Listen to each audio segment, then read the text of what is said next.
I believe that the price for a full life is mistakes.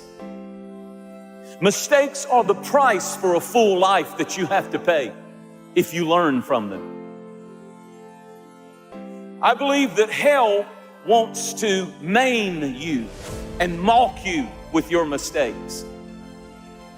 But heaven wants to make you and transform you by your mistakes.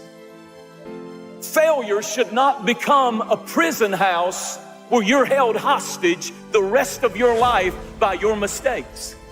That's not God's voice. That's not God's will. That's not God's plan for you. The enemy wants us to think that our failure is final, because I've seen us go through things where the enemy tried to take us out by a failure or a mistake or a terrible choice. Your mistakes are not final. Your failure is not final. Rejoice not over me, O my enemies, for when I fall, I will rise again. When I sit in darkness, the light will come. I want somebody to hear me clearly. You might have made a mistake, but you're not one. You might have failed, but you're not a failure. You might be down, but down is not your destiny. There is a resurrection coming to your dream, to your life, to your call, to your purpose. You might have fallen and you might have failed and you might have made a mistake, but you are not a mistake. And God will never define you by the worst mistake and choice you made in life. Critics will, attackers will, haters will, people will, but God will never define you by your worst mistake. And I need you to think Him that great is His mercy towards us. I love the story of Simon Peter. I love the fact that God loved him after he messed up.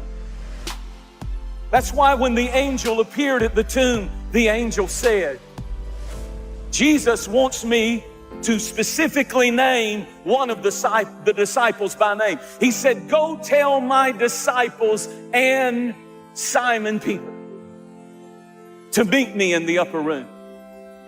The same guy who denied Christ, the same guy who lied, the same guy who cut a man and got violent, the same guy who failed and failed miserably. He said, you tell my disciples and you tell Peter. He named him specifically, I believe, because he wanted his critics to hear, I do believe in my good disciples, but I also still believe in my fallen disciples. And I'm here to preach to some people who've messed up and the enemy's told you your call is over, you're blessed, your dream is shredded, you don't have any hope, you don't have any future. There is restoration available for you, and He still has His hand on your life. Isn't this something that it was Simon Peter who preached on the day of Pentecost? He didn't choose the other 11. He chose the one who messed up. And that's what I've come to prophesy and preach to tonight, that some of you have fallen, some of you did it, some of you messed up, but the Lord sent me to tell you there's still life in your dream. There's still life in your call. There's still life in your purpose. There's still life in what God has called you to do.